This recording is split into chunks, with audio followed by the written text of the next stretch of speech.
Hello, legends and super legends. Welcome to Veloharmony Live. Subscriber Hangout. Weather's changing on us, so you're going to notice it's kind of dark.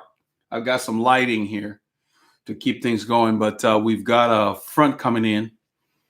I did a ride. I got back from probably about an hour or so ago. Just a short spin. And so it's good to be back.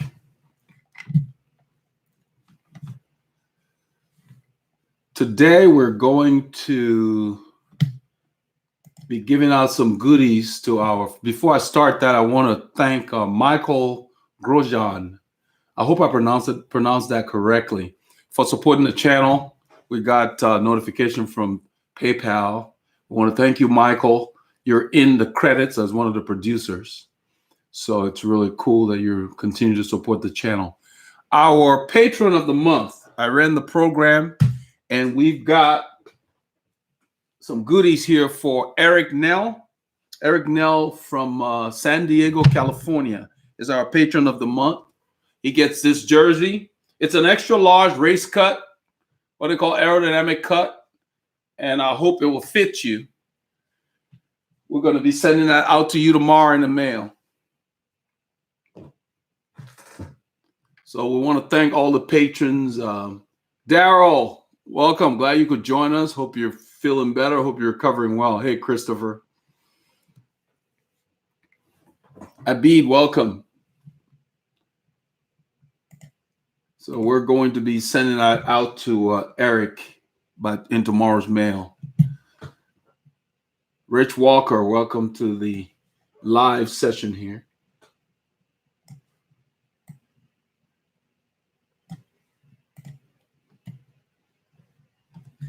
Psycho Warrior, welcome, my brother.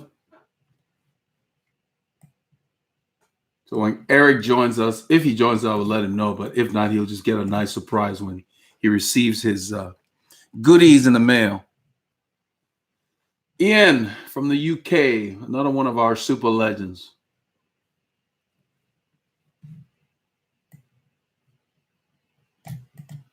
Let's see here. So I went out today and I was very motivated. I wanted to get just a short ride in because I was busy in the morning. And the weather here is very breezy. And so it's blustery because we got a front coming in. And so try as I might, my legs were going, I was doing like a threshold workout. So my legs were at threshold, but my heart rate only got to like 150. And 150 is kind of like top of zone 2. So that happens. What happens is as you ride a lot, it takes more and more work to get your heart rate to work harder because your heart gets so efficient at getting the nutrients to your muscles and so forth. So don't really focus on that. That's why feel is important. That's the reason I'm bringing it up. So even if you have a power meter, feel is still critical because you may be going on your power meter and it will say 250 watts, and maybe one day 250 watts feels a certain way, and another day it feels like you're working really hard just to put out those watts. So you've got to listen to that. So even though I was going at threshold to where I had a little tightness in my legs, and I kept my cadence in the 90s, between 90 and 100. It's important to keep your cadence consistent so that as you go from week to week, you can kind of get a feel for it. That's the main thing you can control. So you're not overloading your legs. And so I knew I was going at threshold, but it didn't matter what my heart rate was doing. And I kept the effort there. I did like 12 minutes on, 3 minutes off, and so forth. I was just mixing it up, just on the little creekside loop near the house. But it was such a short workout that when I got back, I didn't realize I had covered so much ground. So it was like I covered probably maybe 27, 28 kilometers or something like that. And, you know, it's close to like 18, 19 miles in no time, you know, just including warm up. So it was a good workout. And that's what you got to look at, the quality of the workout. So because I had very little time, I kept the quality high. You know, that's important. So you mix it up. Marky Blitz, hey, are you ever going to buy an aero bike? That's kind of a weak question. I'm not sure why. You can send one to the channel, Murky Blaze. Send one in a size 56. I will set it up and film for you and put it out there. Jeffrey Davis, welcome. Hello, legends and super legends. Welcome, Jeffrey. Yeah, that's a strange question. Am I ever going to buy an aero bike? That's like asking somebody, are you ever going to buy a NASCAR, a race car? What do I need an aero bike for? So no, if you're that interested in an aero bike, I mean, I don't know. You buy one. Now on my list. I don't understand the question. You need to come to this place and ask questions that benefit you. That question does not benefit anybody. Whether I buy an aero bike or a cross bike, what does that do for you? So I don't understand that. So we'll just move on. So what I was saying was that when you're riding, like Cycle Warrior X is going to be taking the threshold test in a little while. And that's the reason I started talking about that, since he's on here. He says he's listening from work. So when you go to do your workout, like say, for example, Cycle was saying he doesn't have a trainer and he wanted to know, he said his significant other suggested, can I do my threshold test on a spin bike at the gym? I did not recommend that because the setup on a spin bike is never going to be like your road bike. And when you're going hard, you want to be on your road bike so you don't injure yourself or everything. And so you work your body the same way. So I told him, no, use your road bike, and you don't have to do it on a trainer. It's good to do it on a trainer because you can control the lack of interruptions. The problem is the effort on the trainer is always different than the road. Trainer workouts just seem harder. A lot of riders say that. That's my experience. It's harder to push yourself indoors than when you're outside. It's just different. And so a lot of riders that are real picky, they'll have a threshold number for indoor and a different threshold number for outdoor if they really want to go to do that extra test. So what I told Cycle Warrior was just find a stretch of road, because it's hard to find stretches of road where it's uninterrupted. So I told him just find a place where you can ride for 5 minutes at a minimum uninterrupted. We're fortunate on the Creekside Loop, I can ride for almost 15 minutes without an intersection. There's one part of it, okay, where we go up to Kirkendall and pass a turn circle. You can do 15 minutes without having to stop. Well, not everybody has that, especially close to home. So find a place where you can ride for 5 minutes. Don't worry about the distance. Just go out and ride and see if you can find a stretch where you can do about 5 minutes. Then you do 4 loops of that. That's your threshold test. 4 loops of the 20 minutes. It's a total of 30. So you end up doing 6. But the first 2 is to get you warmed up. And then the last 4 is where we get the measurement from. So that's what I told him, and he's going to do that when he purchases the test. But it's important to periodically test yourself. As I build the in-season plan, the first thing in the in-season plan is a threshold test. Because even though you go through the base plan, I've got a preseason and an in-season. Each time you're changing to change your workout, it's good to retest. So let's say after 3 months, you retest because your zones are going to change. And the reason I opened up talking about not being able to drive your heart rate all the time to the zone that you want it to be, that you have to pay attention to feel is, as you get fitter, it will take more work. You might have to ride 7 or 8 miles before your heart rate finally starts to get into the higher zones. And that's the reason why riders who are unfit have trouble keeping up with fit riders. Similar to the video I made where I talked about the trainings, the base zone changing. So because you get fit and you ride longer before you get into your top zones, what ends up happening is the riders who are not fit, they'll start hitting zone 4 while you're still in zone 2. And that's why you must pay attention to your legs and make sure they're rested enough, because that's the only limitation. If your legs are tired, as fit as you get, if you have tired legs, you can't drive your heart rate longer. That's the key. That's what happened to me on Saturday. So you have to really pay attention to your recovery. But it's important to not forget that there will be times when the heart rate won't be jumping there. So you need to really focus on paying attention to how your legs feel.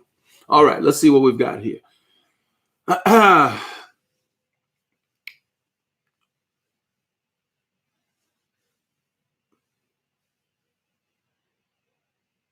Andrew Kenningley, no parameter, no heart rate monitor, just ride. Yeah, you can do that. I mean, there's guys like Greg LeMond earlier in his career, Laurent Fignon, Bernard Hinault, all these guys, they rode without those meters. Johan Museo, Moreno Argentine, Gianni Bugno. I'm talking about the guys in the 80s and the 90s. before the advent of all these meters and stuff. They just rode. When you're going hard, and it doesn't matter. I was riding with those guys. My heart rate said 173. I can ride in the 180s forever, and I was at 173. And my legs were like, forget it. We're not going to go any harder. So it's nice to have as a gauge when you're by yourself, but don't depend on it. It's not a need. It's a good training tool to keep you focused and so you can maximize your time, because otherwise you can be out there with a tailwind, not working hard. That's what these things are for. They're just to kind of spur you on and let you know that, hey, you need to go a little harder here. You know, that's all they're for. You can ride without them. Nobody's saying they're absolutely essential. I've used a power meter, but even when I had a power meter, I spent most of the time looking at my zones on the heart rate, because the power meter jumps all over the place. I had to smooth it out to like 10 seconds or something like that to get the number to display reasonably, because it just jumps all over as you pedal. They're nice to have. That's all it is. They're good. They're metrics. They're good things to base your effort off of and go back for analysis. That's all they're for. So yeah, if somebody has a power meter, they can do more focused training than somebody who's just out there riding that is not really as in tune with their body. That's what that's about. If you're new to the sport or you need something to make sure to help you stay focused, that's what these tools are for. So they have their purpose, like everything in life. Jeffrey says, I think I finally got shifting on for hills. My last training was tough but comfortable dealing with hills. Well, that's good. It's all about rhythm on the hills.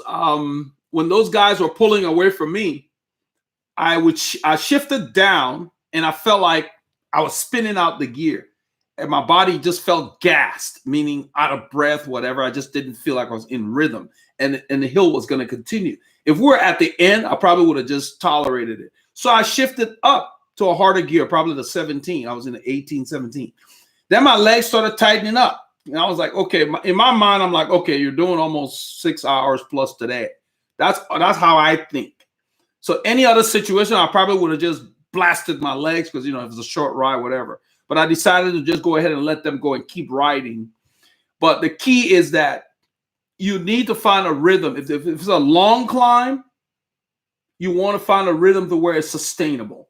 If it's just a sprinter's bump, then anything goes really, because you're just going over a bump and then you'll settle down and shift into another gear. So you have to handle the hills differently, Jeffrey. You know, longer climbs, sustained climbs, you need to do something that you can maintain. That's the key.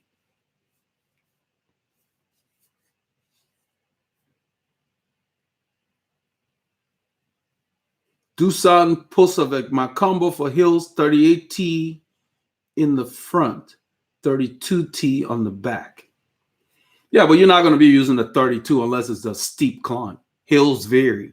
So I think what you mean is that's your smallest gear ratio. I have a 28 on the back and a 36 on the orange bike. I rarely use that for the climbs we have around here. You know, up to 8%. I don't need those. But there are areas where we used to go, like Chapel Hill, west of here.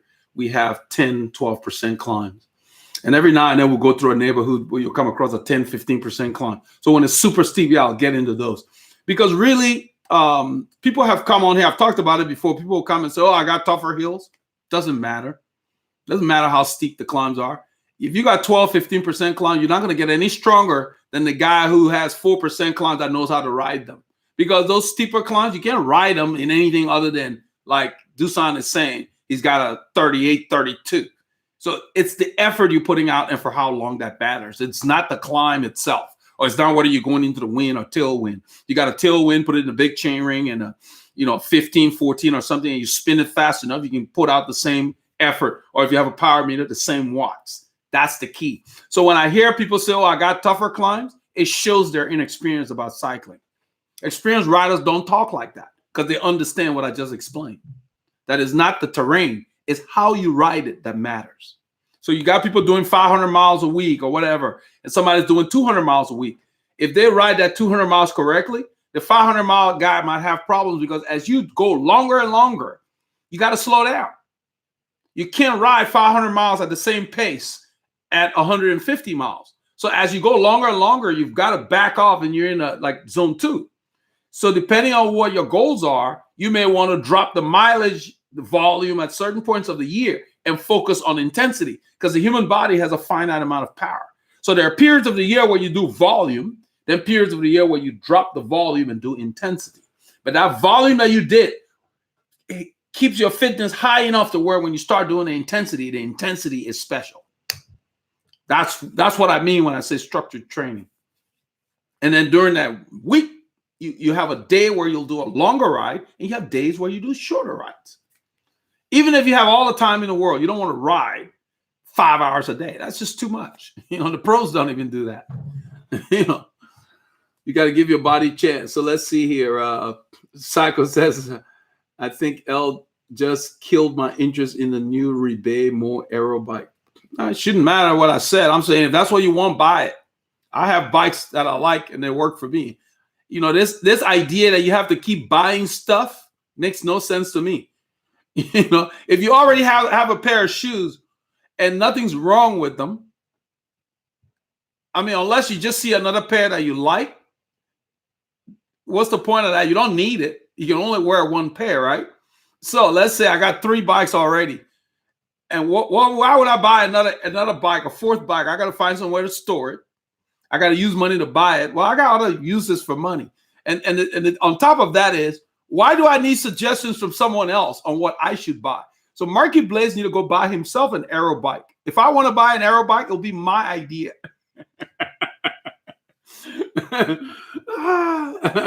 Let's see here. Migundu 12, what's your opinion on the full carbon fiber saddle? I don't think I've even heard of that. Are these more difficult to do a bike fit? The saddle you have has nothing to do with your bike fit. The biggest thing is whether it suits your body. That's what matters. You guys need to be careful with these carbon fiber saddles, because some of them, depending on who you are, some riders can tolerate a full carbon saddle. I mean, even S&P that I love, they have a full carbon model, which is, similar shape to the Dynamic. It just doesn't have any coverage, just made out of carbon fiber completely. The question is, how comfortable is that going to be? And they're expensive compared to other saddles. So if you're going to invest in a pure carbon saddle, make sure you get a trial and go ride it and make sure you can tolerate it. There's no point in spending $350+. And I'm just throwing money out there because that's what I think they sell them for. On a pure carbon saddle, I mean the rails, the carbon, the saddle where you sit on itself, it's just all carbon fiber. That's how the S&P carbon model is. You spend that kind of money and then you find out, oops, it's not comfortable for me. You don't know. So you need to make sure you can tolerate it if you're going to spend that kind of money. Ideally, it would be great if a bike shop had one that you could borrow and at least ride for a week to see if your body likes it. I like the little padding that's on the Dynamic. Now, they do have something called a Forma, which is another model in the S&P line that they put just leather on top of it, but no padding. I've never tried it, but I saw one on eBay and I was going to try it, but I didn't win the auction because it would have been an inexpensive way to try it because it's shaped just like the Dynamic. So I wasn't worried about the shape. Shape is important. That's another thing as you throw this out there.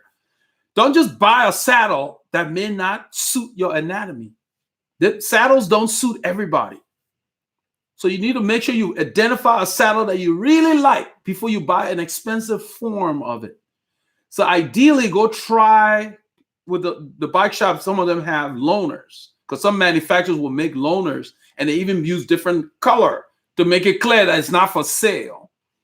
That means, and some of them will stamp loaner on it. The manufacturer will. So you get to try it other than just taking a stab in the dark.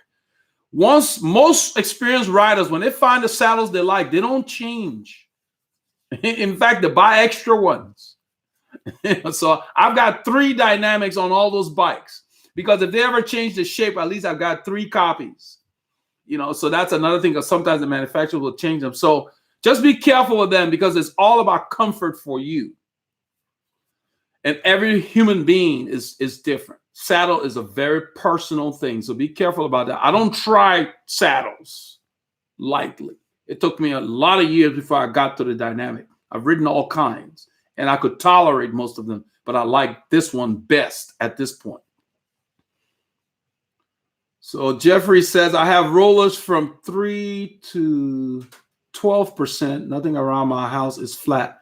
They are false flat 1 to 2. That's actually good, Jeffrey. That's the kind of terrain I like. Climbing for 2 hours sucks. Been there, done that. If I had to choose where to live, I like where I live. We got flats, like you said, 1 to 2%. We got 4%ers. We got certain area where I can go and get 8%, like Cimarron and different. We've got it all. But you get to ride. You get to use all the gears. If you're climbing a mountain pass that is just 8% on, and then you got switchbacks, you relegate it to the small chain ring, and you're putting out a lot of watts, but you're not going very fast. That's why it will take you a while. Then you descend very quickly. Even the professionals that go out to ride mountains, they pick a day where they go do that, and the rest of the time they pick another area to go ride. When I lived in Austin, they call it the hill country. West of Austin, nothing but hills like you described. Steep. We got a place where I lived in the area where I'd take the back way home because we had a road called Jester Mountain and another one called Buford. I didn't want to drive up that thing on my car. It was that steep. Just really ridiculous. I'm thinking 18, 20% Buford easily. I never rode on that, even though I lived there. Because you didn't get to ride. I would need a 36 in the back or something like that. It's like you scraping and crawling up the thing. So it's not a whole lot of fun. So yeah, that's a good terrain. There are riders that seek out those kinds of terrain, and they have days where they want to go work on a mountain climb. But nobody wants to climb for 2 hours every day. That's not fun. So let's see. Barry Otieno, he said, thanks, Veloharmony, for your videos. You've guided me a lot getting my second bike road back decided. Yeah, Barry, that's why we're here, man. That's why we have our super legends that help us make this happen. So I thank them. They make it happen. From Kenya. Welcome, Barry. I was watching the Paris Marathon. It was amazing how many Kenyans are in the front, the top guys. It was kind of interesting to see. Noah says, I recently changed my back cassette to a 1230, and I love it. I rarely get into the 30, but when I do, I'm happy it's there. Yeah, it's good to have. I rarely use my 28. If I'm on the 36, most of the time when I switch to the 36, I start in the 17, and I might end up in the 21.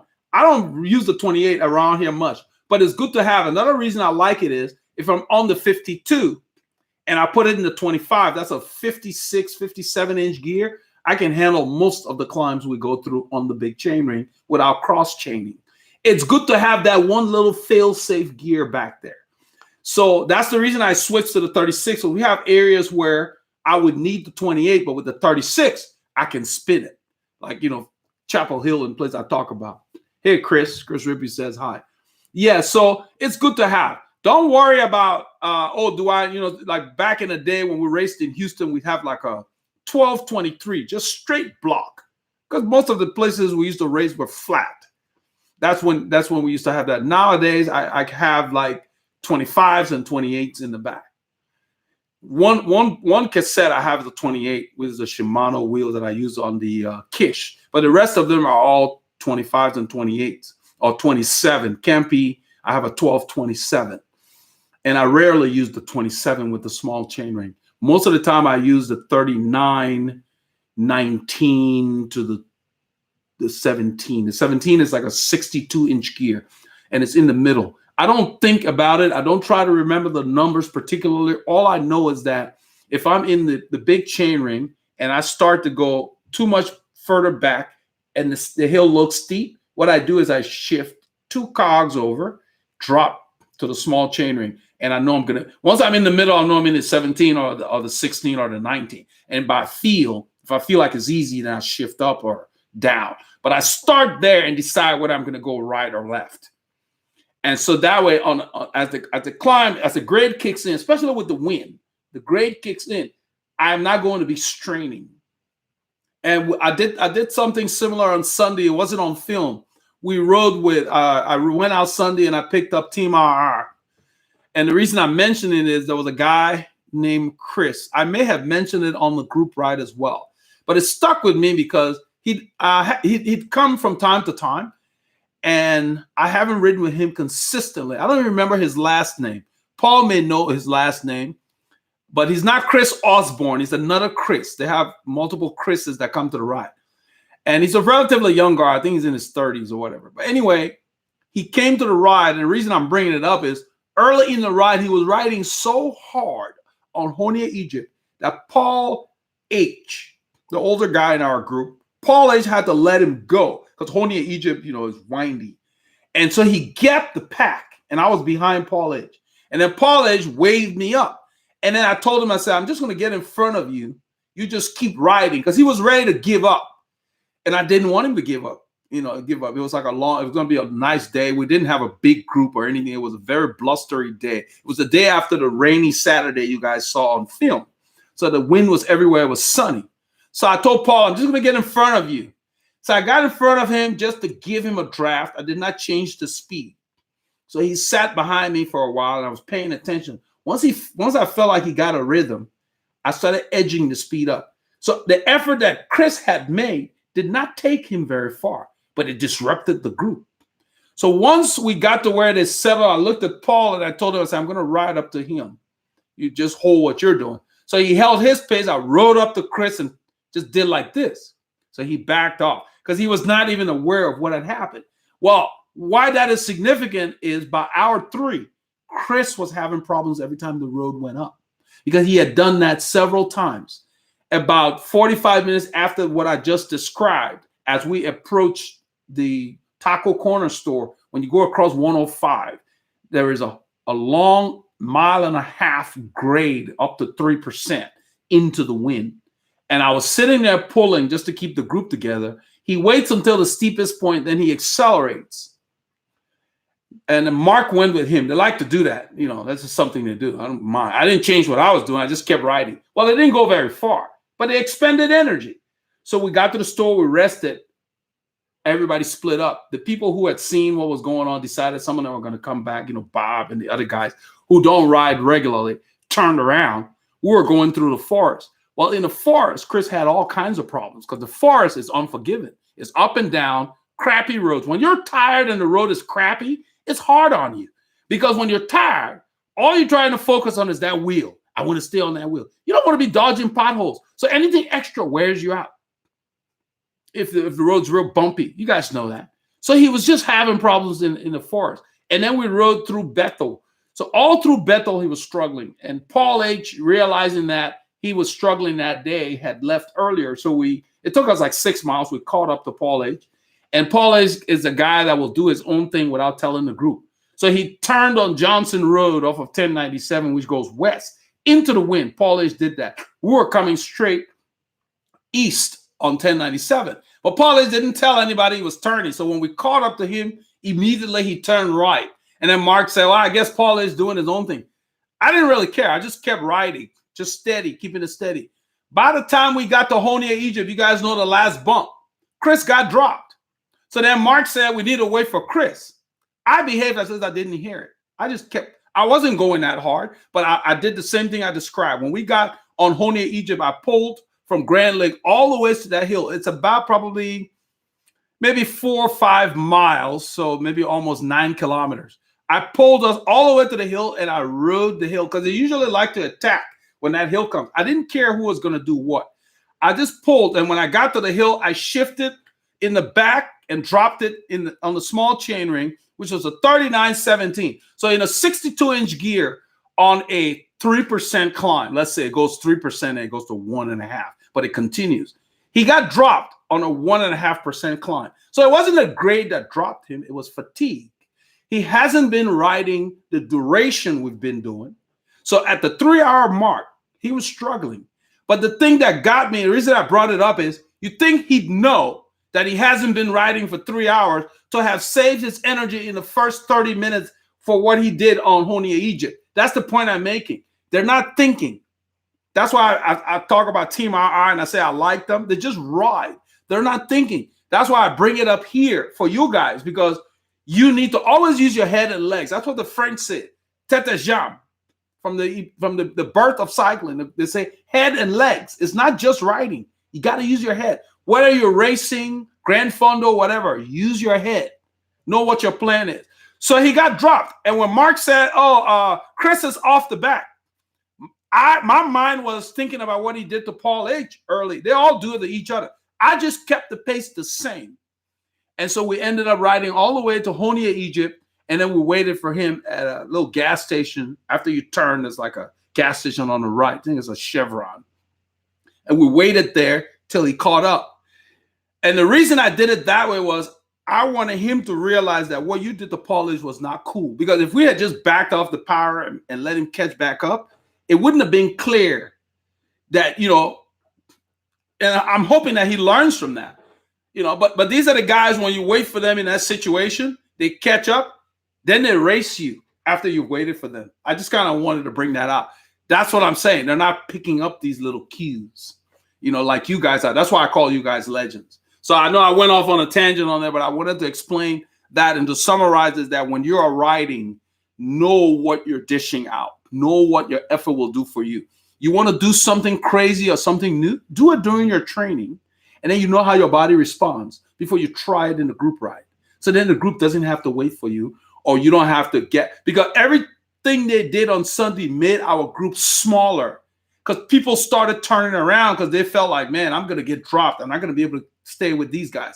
That's literally what happens. They don't say anything, but that's what happens. If people can't predict what the group is going to do, then they start thinking, I can't go that far because the way these guys are riding and all that. So they're not thinking like that to keep the group together. Then they wonder why we start out with 12 people and end up with 3 or 4. And no one wants to go further with the long guys. They say they're going long, but they ride like they're not. That's the thing. And I don't say anything. I just kind of watch, and they're not, because it's not my group. And people who ask, I explain this to them, but most of them don't. So I just mum's the word. All right, let's get back here. Let's see here.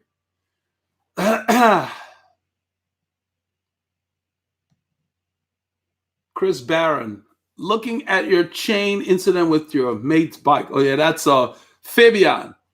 Do you think a good quality chain catcher is a good idea? They have saved my bacon hands on. Yeah, well, I mean, it's nice to have. I don't think you need it. I don't think it probably may have worked for him, but I don't think he's going to put that on that bike, the way he feels about that bike. But it's nice to have. If your bike is adjusted properly, you're not going to need a chain catcher. The situation with him was very unusual. How often do you get a power meter that loses its battery and then the battery lodges in between the cassette cogs? It just happened to be the right size. It has to fall correctly. If I were betting, I wouldn't put any money on that happening. That's like I think even Robert Tengler asked, what are the chances? It's so rare. So it's not something yet. There's not much you can do about those. Those are extraneous. That's a real outlier. I've never used a chain catcher. I make sure my limit screws are adjusted. It wasn't an issue with him. Once the chain cannot sit and it starts bouncing, the chain has lateral movements. And with his automatic shifting, it just got sucked in there. That's what happened. So once we got it out of there, what you saw on film was us trying to get the cause. Because the biggest thing is finding out why your chain gets sucked in there. And once we got it out, we weren't happy to just get it out. We wanted to find out why did it get sucked in there in the first place. And then we spotted that the shifting was off in the back. So it would not sit. Those of you who saw the group ride. So yeah, they're nice to have. I don't think they're absolutely necessary. Now, there are people that use them, like if you have a lot of bumpy, like Paris-Roubaix. If you're riding on real rough surfaces, the bouncing can cause your chain to move around. And if you shift while the chain is going laterally, that's when you can get those kind of situations. So it has a lot. So to avoid that, when you're bouncing around on rough terrain, that's not the time to shift. Stay on the big chain ring and just use the back. So what happened to him was he had a problem in the back. And I think he was dropping it to the small chain ring at the time because we were at the light. So it's just one of those situations where you have to be aware of when to shift, because the chain, when it's bouncing, does move sideways. So they're good to have. Let's see here. Rich says, I live in East Tennessee where there are many hills. I want to improve my fitness. Would it be better to do more hill repeats or find less hilly terrain to put more efforts in. Hills are best for improving. I mean, if you want to improve your fitness, it's good. We used to drive from the west side of Houston to where I go now to go ride because hills get you there quicker. So if you already have hills, yeah, use them. But you really need a structured. You need a training plan. So you have to have a plan that lets you. You have to make sure you have a good base. You can't just go start hammering hills. You can hurt yourself. So you have to have been riding to get your fitness up to par.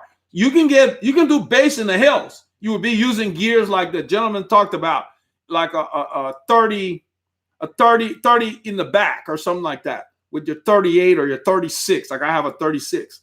When you're trying to get fit, that's not the time to use large gears in the hill. You can spin on the hills. It's all about effort. So if you're using whatever zone you need to maintain, you can maintain that on hills or on the flat. You don't have to go maximum because you're going uphill. So use what you have. You already have. You have a terrain that people drive to go to the ride. That's why I moved on the north side of Houston. I wanted to be close to hills because the flats, you have to really push yourself in larger gears or go into the wind, that kind of stuff. So with the hills, you don't have to think about it that much. But you still, need to have a plan. Every ride when you head out. When I left today for my 1 hour ride, I had a plan. And I went out and just gave it a stick and came back and went on to do other things. So yeah, that's what's important. You need a structure. You need a training plan. So you plan out months in advance what you plan to do. That's how you get fit. You don't want to just go ride. Then you're at the mercy of what happens.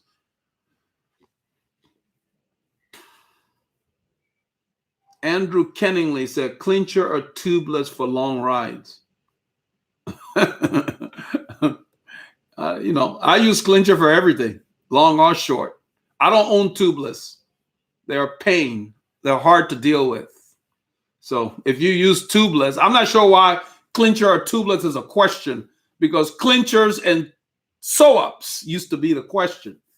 Just use good tires. Doesn't matter how long the ride is. Make sure you got your kit to repair it. I don't think it matters. The length of the ride doesn't matter. If you have tubeless, you can use them for all your rides, if that's the equipment you've invested in. We use clinchers.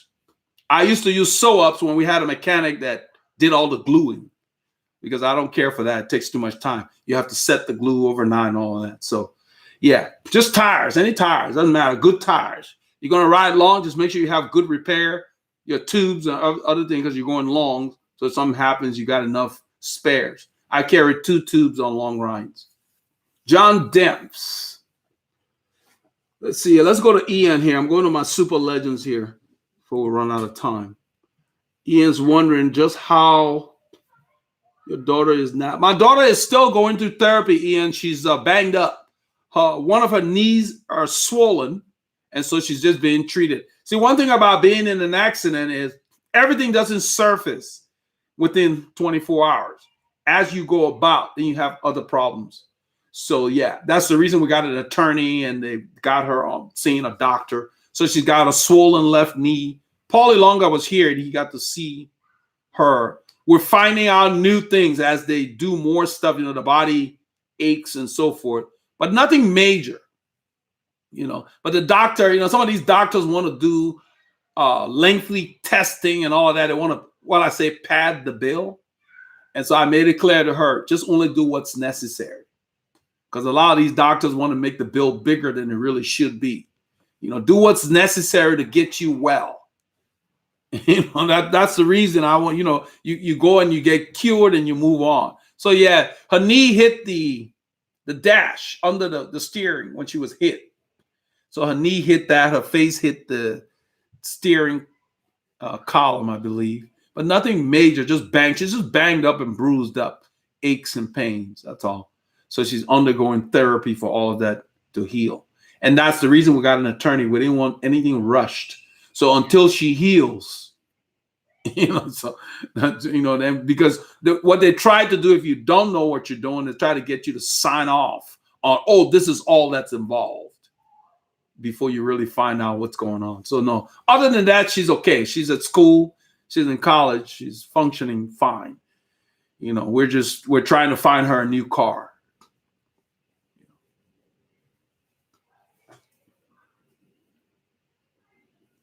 Chris Rippey, I was Super Legends. He says, your thoughts on disc brakes. I think I already addressed that, Chris. Let me give you the link to the video I made.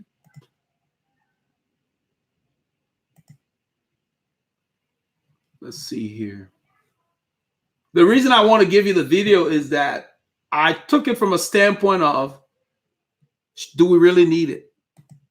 And those of you who saw the group ride Saturday, among all the other stuff I've talked about, we don't use brakes. You know, and I've said it a million times. I train to go fast. I don't train to learn how to stop. Stopping has never been a problem on the bicycle for me. So not sure when that became an issue. If you're buying a new bike and it has discs and you figure you got a deal, why not? They're just brakes. You ain't gonna be using them that much. When you're descending, a lot of people use the excuse of, oh, you know, I need disc brake because I descend a lot. That means they don't know how to descend. When you're descending, you're not supposed to ride your brakes. You brake to take off speed and then you corner. That's what happens. A lot of people want to ride the brake, then they overheat the brakes. So don't do that. Don't let brakes make your bike very expensive. That's the way I want to put it. I didn't say it in that video because at the time it wasn't that much of an issue.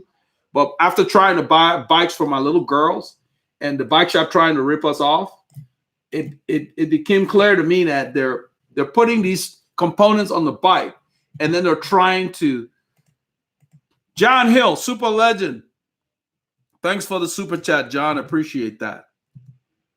There's a link to the video that I did on disc brakes, Super Legend, Chris. But what I want to summarize before I wrap up on that thought is that if you're buying a bike and it has disc brakes and it's $10,000 more than the one that doesn't, buy the one that does not because you're getting ripped off. It's not that much of a need. That's the way I'm going to put it. So they've come along to where the technology is along. Some of them look really good or whatever, but don't let that influence how much money you spend. The bikes that are outfitted with these discs have been jacked up. Plus, they're a little heavier than the regular brakes. So why would you pay more for those of you weight weenies out there? So don't make that a decision maker for your bike. Get a bike that fits you, that you like. Brakes are a minor decision maker. That's the best way I can put it. Hope that helps you. And then watch that video. Daryl's on here. Let's see. I know of 2 shops that demo seats and your deposit goes towards your purchase that don't damage the seat that does not fit with the pod. Yeah, Daryl is adding something here. Daryl's our Super Legend that was injured in a wreck. Some idiot ran through the group, and he's getting better. But Daryl is saying that he knows a couple of shops that will give you demo. Yeah, we don't have a shop that I'm aware of that carries the brand. I was like SMP when I got into it. I didn't know any shops that had it, so I used Steve Hogg's write-up on it, and I made that decision to go with the Dynamic, and I'm glad I did. So I bought one, and it worked. Rode with it, loved it. Liked it so much, got 2 more for my other bikes. Because most riders, once you find the saddle you like, you stay with the same. You don't need to be experimenting because not all of them are going to suit your anatomy. I can ride many other saddles, but I really like the way these work. So that's the. Jupin says he loves the shirt. This shirt is I got it from Rafa years ago, probably like 6 years ago. Retro Peloton, it's called. Old school stuff. Rafa has these. They're made out of merino wool. They have a lot of merino wool stuff. In fact, I was on their site today, and I found some deals on the Milano Roma shirt, which is a race that they made a jersey for.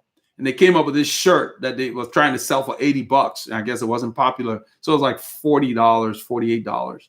So good price. So I grabbed that, so I like shirts that reference something, like that's a topic you can talk about.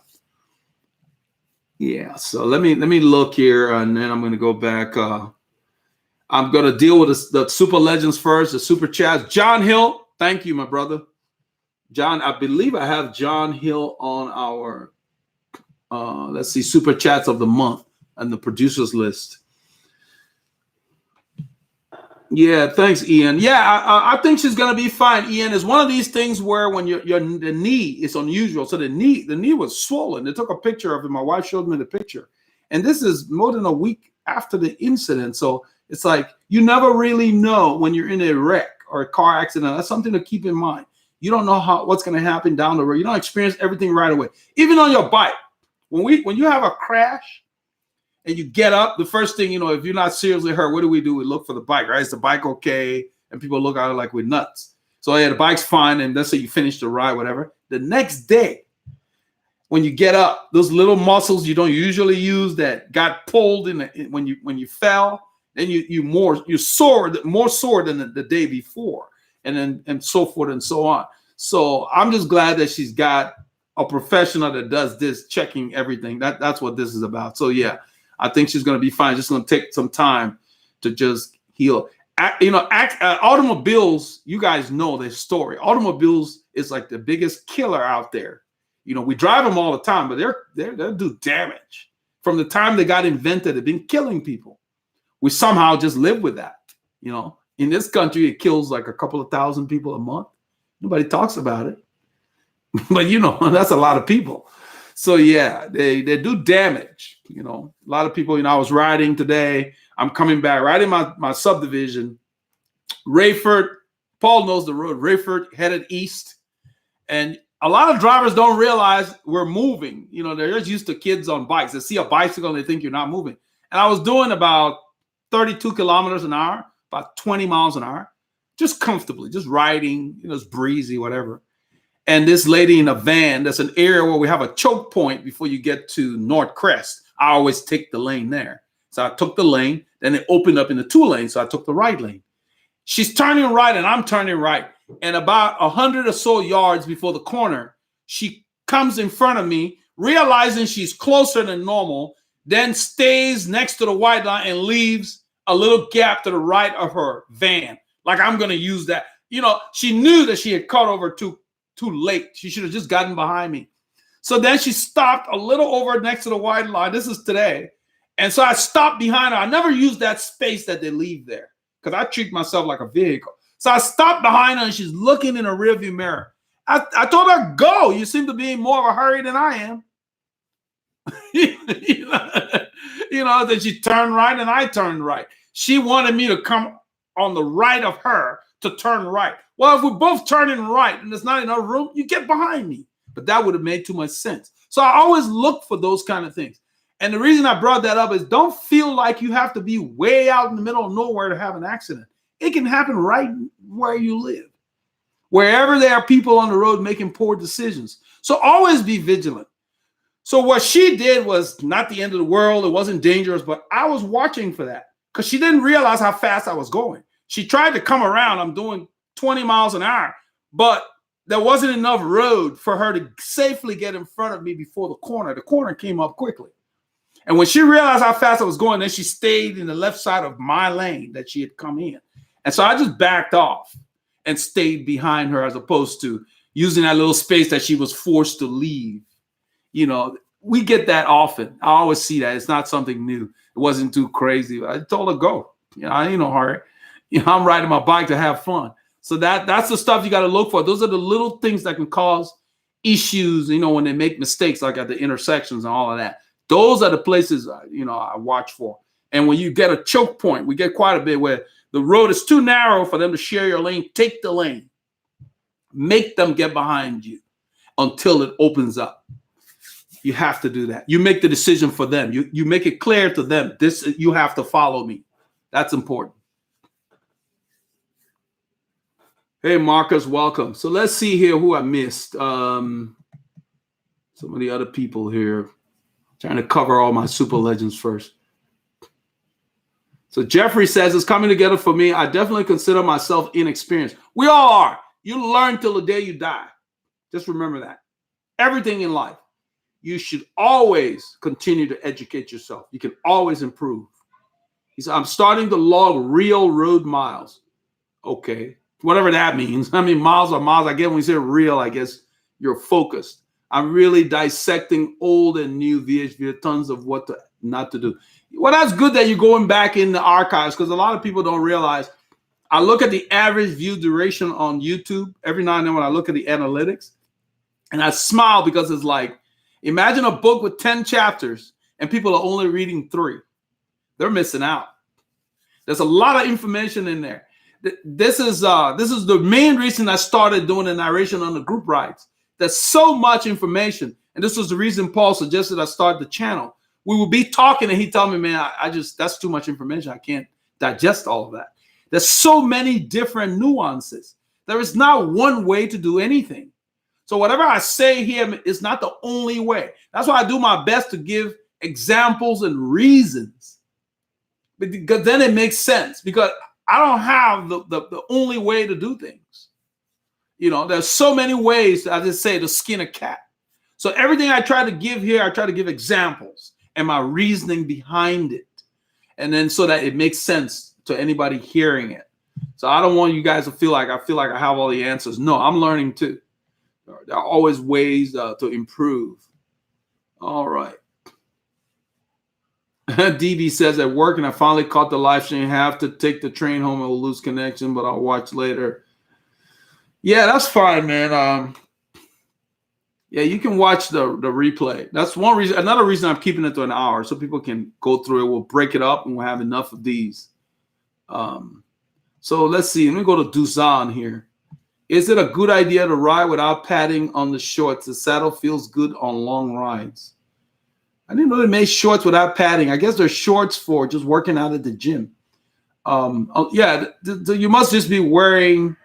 I wouldn't ride without padding if I'm riding. I don't ride the bike without padding because the padding just feels comfortable. Now, I don't have shorts with super thick padding. I like the thinner padding. I don't like, they have shorts out there like with gel padding, all of that. I don't know what problems they're trying to solve. You don't need that if you have a good fit. I think you can ride shorts without padding, but you have to make sure the seams, make sure they're cycling specific shorts. And if they are, it's going to have padding, because from what you're saying here, they may not be cycling specific shorts. Now, what is important about that is if the shorts are not made for cycling, they're just made for you to go to the gym, maybe do aerobics or whatever, the seams might be in a spot where when you sit on the saddle, they will chafe you. And you get saddle sores and other irritations. Keep that in mind. That's really important. Cycling specific shorts, they go out of their way to have no seams in contact with your body. That's very important. That's the significance of the chamois. So be careful. Because if you get a saddle sore or something, you just can't ride comfortably. It's a pain. It's uncomfortable. So why risk it?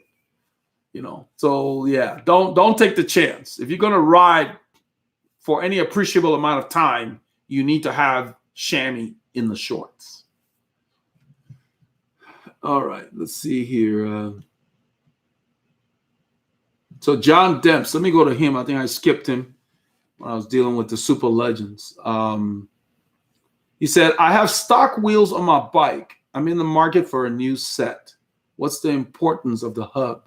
Would you recommend DT Swiss of Mavic? I would recommend DT Swiss.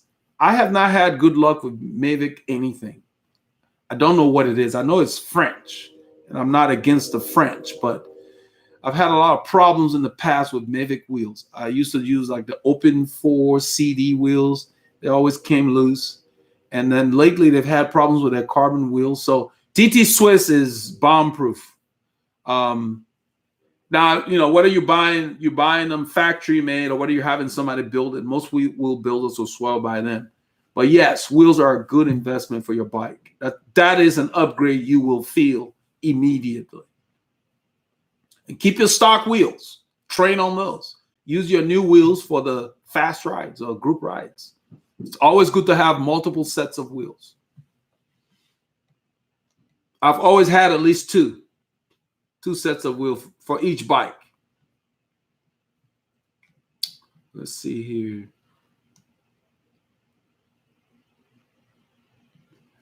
So Darryl Shanks is asking here. I don't know how I missed that. I shouldn't have. He says, I found just before and every 45 minutes I eat, how often do you energize, or do you go by feel with gels or the Nature Valley bars? That's a very good question. Yeah. How I do it, it's going to be different for everybody because we all have different caloric needs and we all expend energy differently depending on your fitness level, whatever.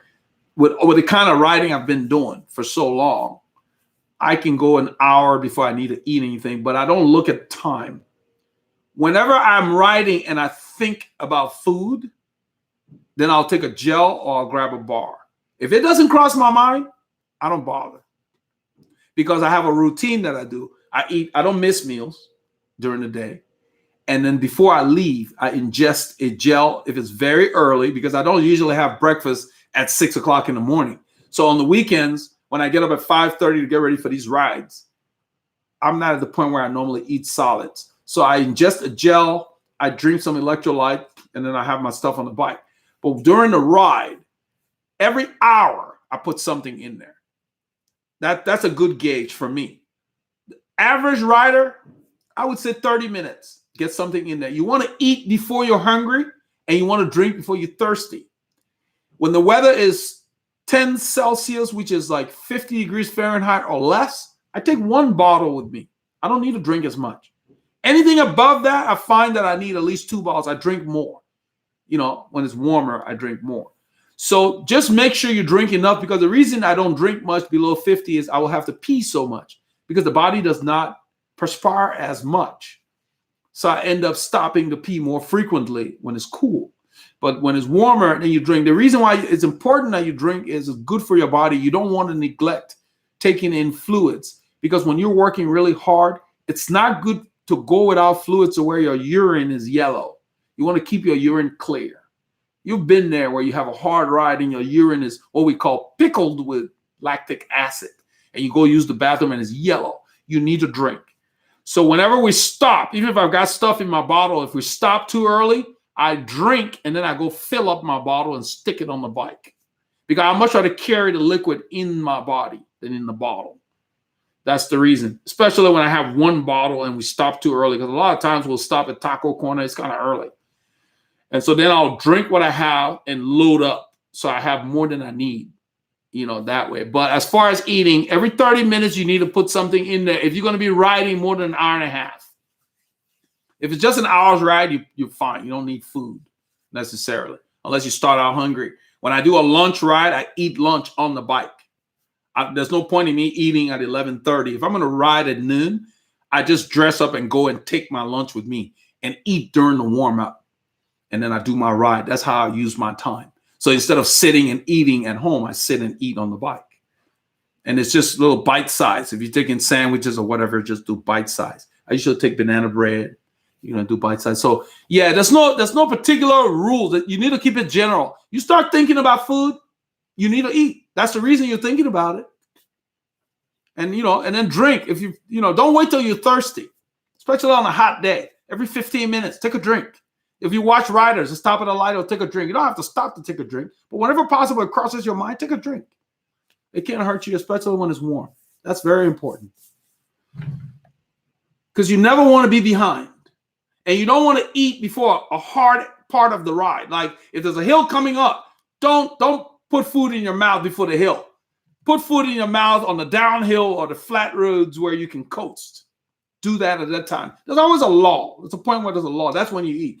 Don't eat before you know the guys are going to hammer when that stretch is coming up. If you know that stretch is coming up, eat long before, like minutes before that. So the food's out of your mouth, in your system, you've drunk water or whatever, and then you're ready to do the work. Don't eat during hard efforts. And if you must, then use a gel at that point. But it's usually hard to take a gel while you're going hard. So you want to take a gel, maybe there's a break in the action. Those are the things we think about when we're riding.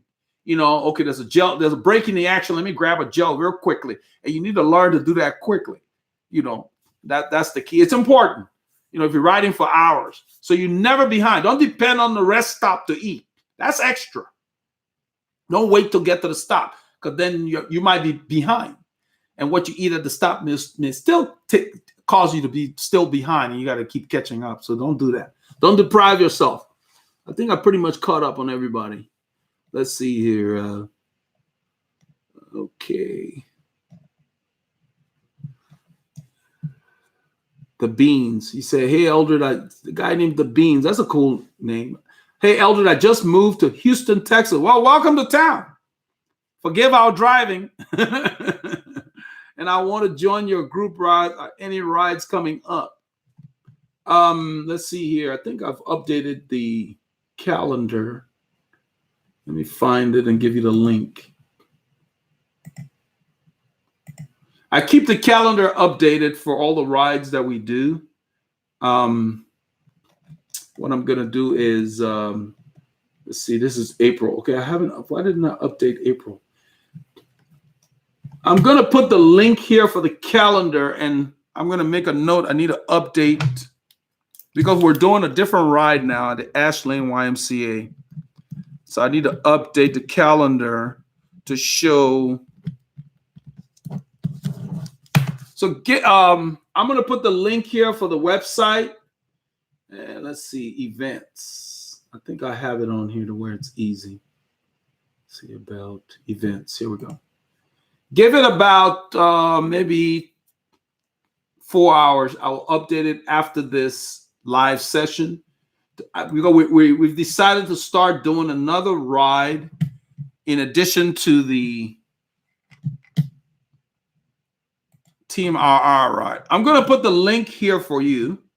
That's the link to our group ride calendar on our website. And in 4 hours, I will have the latest schedule out there for April. You will see it. Besides where this takes you, there is a calendar on the right side in what they call the widgets. You will see the event calendar there. That's the one that's not updated. But I will go ahead and set up the new rides. We're going to be doing the Ash Lane YMCA with the team, Woodland Cycling Club team. And then we'll alternate. So give it about 4 hours. The schedule will be out there, but that's the link to the website. That way you'll know where we're riding from. I see Joe Nanga on here.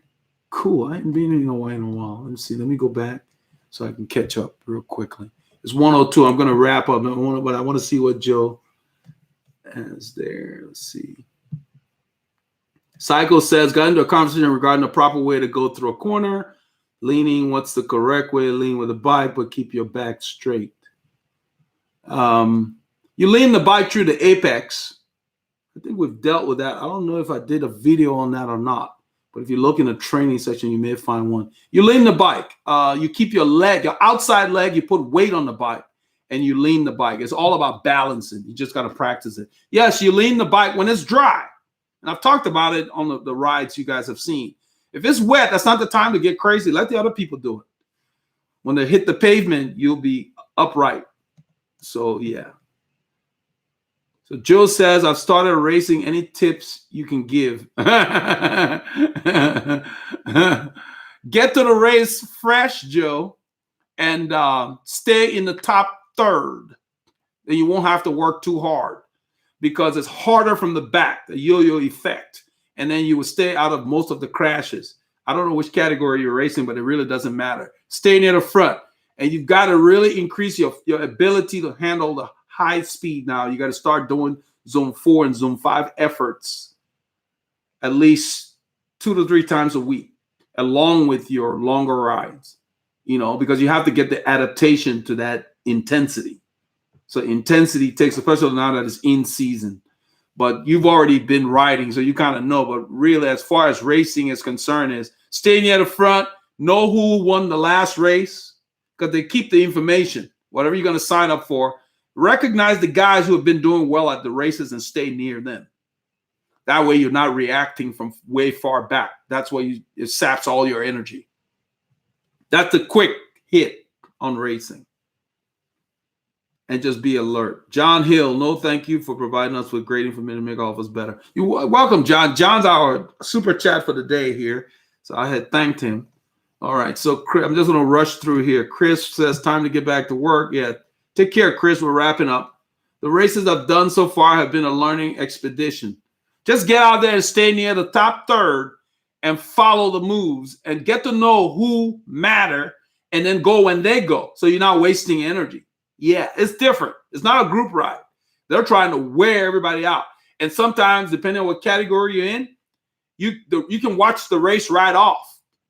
You know, so you got to stay with the right guys so that you can be in the race, because the groups don't always stay together, and nobody else is going to catch the guys once they get a good break going.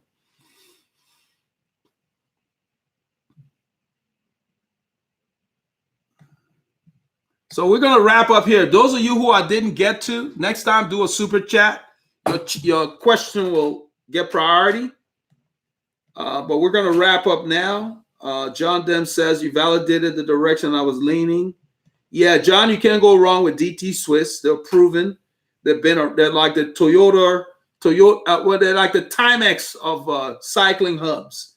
And I don't mean that the quality's there and the durability. You won't have to be thinking about your wheels. And most builders are very familiar with them. They're so heavily used that most builders keep them in stock. So Daryl Shank says, I saw major differences using structure with protein, calorie consumption, let's continue to fire, and endurance kicks in. Thank you for the guidance. Yeah, you're welcome, Daryl. Yeah, structure is important because like Joe's saying, he's racing now. So Joe can't go and hammer himself the day before the race. You got to have structure that says you need to rest today because tomorrow is the big day. Or you need to do your hard work here so you can have enough days to rest. But you can't just do hard all the time. You got to go long. So you got to have your days where you go long. That's where the structure kicks in. So, you know, during the week, you got to do everything you're going to do in the race and still get to the race fresh to perform. Same thing with the group ride. The same pattern works for group rides, grand fondos, whatever. And that's why I mentioned, I said, everybody at the group ride have a different purpose. Because a lot of people just show up at the group ride with no plan. You know, when I go to a group ride, I have a plan. That's why I decided when I would let those guys go. You know, instead of killing myself, I knew we had more hours to do. We ride a lot longer than more of them do on Saturday. You know, so that's what we're doing. But it still doesn't mean that we shouldn't hang with them from time to time. And that's why we're trying to do more of the rides now. So let's see. Okay, Joe, cool. Yeah, you're welcome, man. I hope. Yeah, the key is I'm going to summarize on Joe's question about racing because it's kind of nice. Joe came and joined us on a ride, and I watched him. Joe's already a good rider. But racing is a different thing because it has a lot to do with tactics. They're using their heads because a lot of the guys at the front, they're fast. Everybody's fast. But if I already go and I've climbed a hill and I'm descending and you're climbing, you're working harder to try to catch me because you're still on the climb. So you're putting out more watts to overcome me. That's why you must stay near the potential guys so that all of you are putting the watts down around the same time. You don't want the top guys to crest the hill while you're still on the hill chasing them. That's what wears you out. That's why you stay close. That's what the pros do. They stay near the front. If you watch it, they get all that Quintana and Froome. Their team moves them to the front as the hill approaches. So they're in a good position to start. Because if you're in a bad position, it doesn't mean it's the end of the world. You're just going to have to be conservative knowing that, okay, I'm starting way behind. I'm not going to blow. I'm going to just hold a steady pace to where I know I got a little something left. You know, but if you're a good climber, get there with the other climbers or the other guys at the front. But start the race to where you know who you're watching. Go with who matters. Don't go with people who can't sustain the break. Then you waste energy. So if you don't know the guy and he goes, then you're at a disadvantage. So and if you race often enough, you get to see the same riders because they do the same circuit. So that's going to be fun. Keep us posted, Joe. Should be a lot of fun. Okay. So Chris says, good chat. Yeah, Daryl, excellent work on the queue as always. Yeah, you're right. Good chat. All right. All right, guys. Ian, everybody take care. We're going to end it here. I want to thank all of you. The ones that I didn't get to next time, just do a super chat. You would jump up because we'll focus on the super legends and the super chats first, then everybody else. But we'll be doing this on a regular basis every Wednesday. We're trying to make sure this channel stays unique. And I really love the fact that we do this. So until then, be safe out there. Keep getting the K's in.